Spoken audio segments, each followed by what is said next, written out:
వక్రతుండ మహాకాయ కోటి సూర్య సమప్రభా నిర్విఘ్నం కురు మే దేవా సర్వకార్యేషు సర్వదా.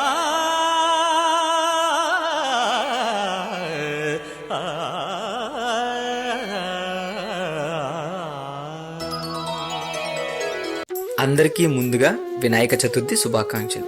వినాయక నవరాత్రులను పందిర్లు వేసి మనమందరం పండగలా జరుపుకుంటాం. ఎప్పుడైనా ఆలోచించారా, ఆలయాల్లో పూజించే దేవుణ్ణి వీధుల్లో పందిర్లు వేసి పూజించే సాంప్రదాయం ఎవరు తీసుకొచ్చారని? పూర్వం చాణక్యులు, శాతవాహనులు ఏ పని తలపెట్టినా ముందుగా వినాయకుడిని పూజించే సాంప్రదాయం ఉండేది. ఇప్పటికీ కూడా మనం ఏ పని మొదలుపెట్టినా ముందుగా చేసేది గణపతి పూజే. తర్వాత తరాలు వారైన మన పూర్వీకులు వినాయక నవరాత్రులను ఎవరికి వారు ఇళ్లలో జరుపుకునేవారంట.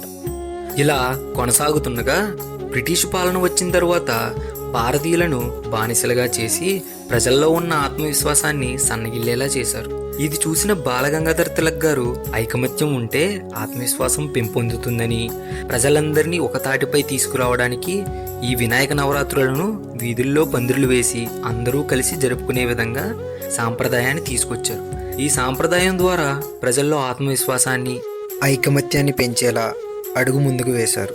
అప్పటి నుండి ఇప్పటి వరకు ఇంకా ముందుకు ఈ సాంప్రదాయాన్ని తీసుకెళ్లాలని అనుకుంటూ మరొక్కసారి అందరికీ వినాయక చతుర్థి శుభాకాంక్షలు.